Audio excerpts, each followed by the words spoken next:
Hello guys, welcome to Miminto, welcome to my channel and welcome to another vlog of Vrindavan. তো এইটা ছিল day 4 in Vrindavan আর এটা চলছে blog 5। তো দেখতেই পাচ্ছ আজকের লুকটা কিরকম লাগছে তোমরা কিন্তু জানাতে ভুলবে না। আর এই টেম্পল জুয়েলারিগুলো পরেছিলাম। এটার একটা রিলও আসবে খুব শিগগিরই আমার ইনস্টাতে, তো ফলো করতে ভুলবে না। আমার হ্যান্ডেলটা হলো মিমিন্টো। ভালোই লাগছে বেশ। তো এই শাড়িটা লুকটা ক্রিয়েট করেছিলাম। আগের ব্লগটাতে তোমরা যদি দেখে থাকো সেখানে আমি বলেছিলাম যে আমি আর যেতে পারছি না, প্রেম মন্দিরে যাওয়ার কথা। কিন্তু তারপরে দেখলাম যে না, সবাই বলছে প্রেম মন্দির না গেলে নাকি মিস। তাই জন্যই আমি ভাবলাম না, ঘুরতে যখন এসেছি চলেই যাই। আমি এই জন্য, মা তো খেতেই গিয়েছিলো, আমি এই জন্য তাড়াতাড়ি করে শাড়িটার নিজেই রেডি হয়ে পড়েছিলাম। আর মাথায় যে দেখতে পাচ্ছি গজরা দিয়ে হেয়ার স্টাইলটাও করে ফেলেছিলাম তাড়াতাড়ি করে, কারণ সময় ছিল না বেশি। আবার মানে একটা তো পৌঁছানোর সময়ও থাকে দেখতে। তো এখানে এই যে আমরা সবাই মিলে টোটো করে পৌঁছে গেলাম আমাদের ডেস্টিনেশনে। এটা প্রেম মন্দির না, কিন্তু তার আগে যে কিছু কিছু সাইট সিন সেই জায়গাগুলো। For the fake compliment. ভেতরে গিয়ে আমরা দেখা করছি সেটা বলো। হ্যাঁ, তো প্রথমেই চলে গেছিলাম আমরা শ্রী প্রিয়কান্তজি টেম্পেলে। এইখানে খুব সুন্দর একটা লোটাসের স্ট্রাকচারের মতো করে মন্দিরের সামনের ফটক যেটা বলে সেটা করা ছিল। আর দুটো খুব সুন্দর হাতিরও মূর্তি ছিল পাশে। এইরকম তোমরা প্রত্যেকটা বৃন্দাবনের মোটামুটি সব জায়গাতেই দেখতে পারবে একটা গুহার মতো করে শ্রীকৃষ্ণের যে লীলাগুলো, ঘটনাগুলো খুব উল্লেখযোগ্য সেগুলো এখানে মূর্তির আকারে বর্ণনা করা আছে।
আসতে মাসি।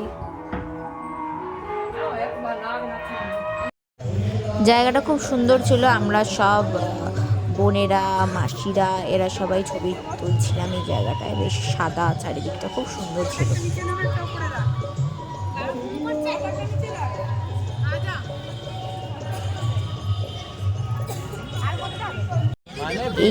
এই জায়গাটা আমার দারুণ লেগেছিল। এই জায়গাটা কোথায় সেটা তোমরা লেখা দেখতেই পাবে। বাট তার আগে মানে এই জায়গাটা দূর থেকে দেখা যাচ্ছে, মানে এতটা হাইট মূর্তিটার। তো এই জায়গাটা এবার দেখতেই পাচ্ছ, এটা হচ্ছে মা বৈষ্ণদেবীর ধাম। এখানে এই মূর্তিটার এতটাই হাইট আমার সত্যি বলতে মনে নেই, তোমরা নেটে সার্চ করলে পেয়ে যাবে কতটা হাইট। বাট মানে খুবই সুন্দর জিনিসটা, অনেক দূর থেকে মানে লক্ষ্য করা যায়।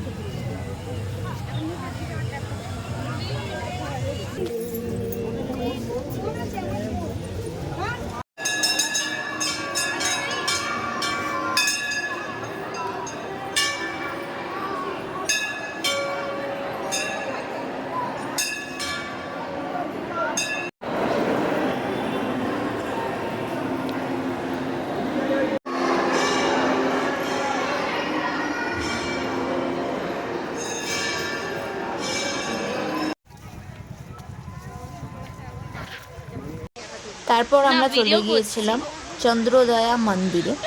এই জায়গাটাও বলতে পারো মানে এখনও স্ট্রাকচারটা পুরো কমপ্লিট হয়নি, এখনও অনেকগুলো ফ্লোর হওয়া বাকি। আর এটার ভিতরে মানে তোমার খাওয়া দাওয়ার জায়গা রয়েছে, মন্দির তো বটেই, খাওয়া দাওয়ার জায়গা রয়েছে, ক্যাফেজ রয়েছে, মানে এই জায়গাটা এরকমভাবেই তৈরি আর কি। আর আমাদের তো অনেক উপরে ছিল মন্দিরের জায়গাটা, তাই জন্য আমাদের সবার পা ব্যথা হয়ে গেছে। সবাই হাঁপিয়ে যাচ্ছে। বাবারে মন্দিরের ভিতরটা কিছুটা এরকম ছিল, খুবই সুন্দর।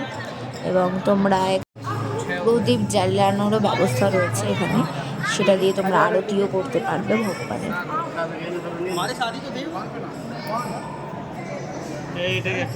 চলো না,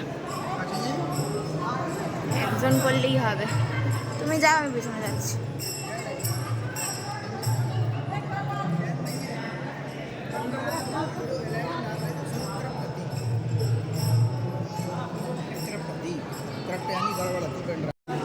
এই যে এখানে পুরো স্ট্রাকচারের ইয়েটা কি বলবো জানি না, স্ট্রাকচারটা করা আছে, তোমরা দেখতেই পাবে। মানে এই পুরো জিনিসটা এখানে তৈরি হচ্ছে, মানে কোনো ইন্ডাস্ট্রিয়ালিস্ট এইগুলো তৈরি করছে এখানে, মানে লোকে অ্যাপার্টমেন্ট নিয়ে থাকতেও পারে। এবার আমি তো প্রত্যেকটা ভ্লগেই প্রায় বলছি যে এখানে খুব খাওয়া দাওয়া আমাদের সমস্যা হয়েছিল। তো একটা ভালোই ভগবানের দয়াতে আমরা এইখানে একটুখানি ঠাকুরের প্রসাদ পেয়ে গেছিলাম, খিচুড়ি, তো একটুখানি খেয়েছিলাম, খুব ভালোই হয়েছিল ব্যাপারটা। তারপরে আমরা চলে এসেছিলাম আমাদের ফেমাস প্রেম মন্দিরে। দেখতেই পাচ্ছ মানুষের ঢল, মানে কলকাতার দুর্গা পুজোয় মনে হয় এত ভিড় হয় না, যেই ভিড়টা ওখানে হয়েছিল। যেহেতু কার্তিক মাসে আমরা গেছিলাম, ওইটা নাকি পুণ্য সময়, এটা আগের ব্লগে আমি একটা বলেছি একবার। তো সেই সময় প্রচণ্ড ভিড় হয়, বাট হ্যাঁ জায়গাটা খুব সুন্দর, দেখতে পাচ্ছ আলোর খেলা, চারিদিকে বিভিন্ন লাইট দিয়ে বিভিন্ন রকম করা রয়েছে।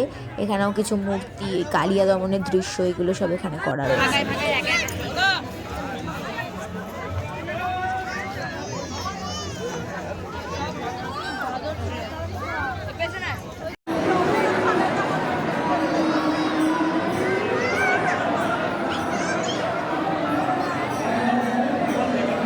ভিতরটা খুবই সুন্দর ছিল, এরকম ফুল দিয়ে সাজানো, আর দেওয়ালের কারুকার্যগুলোও ছিল দারুণ। তো এর উপরেও এরকমই কিছু একটা রয়েছে, তাই জন্য আমরা আর যাইনি, কারণ ওঠার জায়গাটা ভীষণ ভিড়, মানে পদপৃষ্ঠ হয়ে চেপে মরে যাওয়ার মতো ব্যাপার, তাই জন্য আমরা যাইনি, এই বাইরের জায়গাটাতেই বসেছিলাম। কিছু বক্তব্য? ভিডিও হচ্ছে।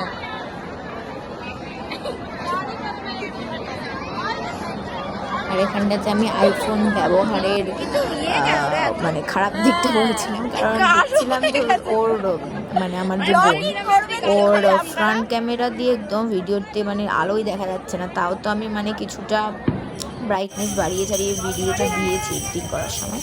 তো তারপরে আমরা একটু খাবার নিয়ে নিয়েছিলাম, এরপরে কেসটা তোমরাই শোনো যে কী হয়েছে।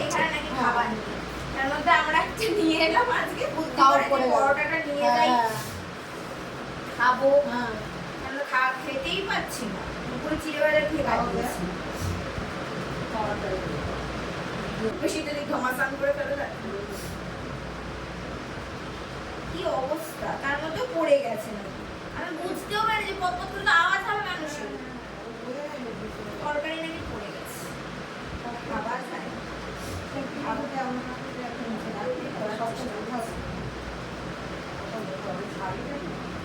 এখানে যেন খাওয়ার ইয়ে নন ভেজ না ভালো, ভেজটাও ঠিক মতো পাওয়া যাচ্ছে।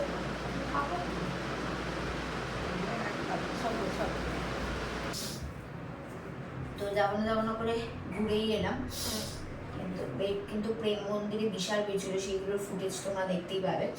ব্যাপারটা হচ্ছে একটা ঘটে গেছে স্ক্যাম, কারণ আমি জানি না, ভগবান মনে হয় চাইনি আমি একটু ভালো করে রাত্রে পেট ভরে খাই, কারণ কদিন ধরে ঠিক করে খাওয়া তো হচ্ছেই না। আর তারপরে আজকে এনেছি দুটো করে পরোটা আমার আর মায়ের জন্য, তাও দেখলাম বাড়িতে এসে দুটো পরোটা রয়েছে, বাট তরকারি অ্যান্ড আচার যেগুলো দিয়েছিল সেগুলো পড়ে গেছে, মানে প্লাস্টিকটা ফেটে গেছে। তো মানে জানি না কপালে নেই, মানে ঠিক করে খাওয়াই হচ্ছে না কয়েকদিন ধরে। দেখা যাক, এটাই যে তোমাদেরকে আমি প্রমাণটা দেখাতে চাই। এই যে ফেটে গেছে, এই যে এটা হচ্ছে প্লাস্টিকটা, ফেটে গেছে।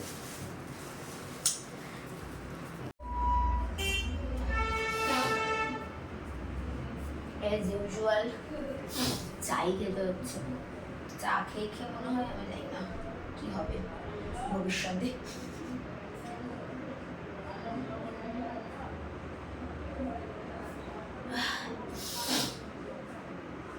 রিলেশন মধ্যে।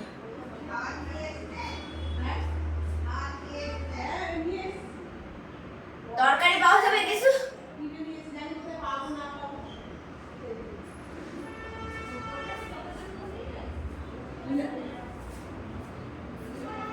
কেন উনি কি কিছু দেবে নাকি আমাদেরকে রান্না করে?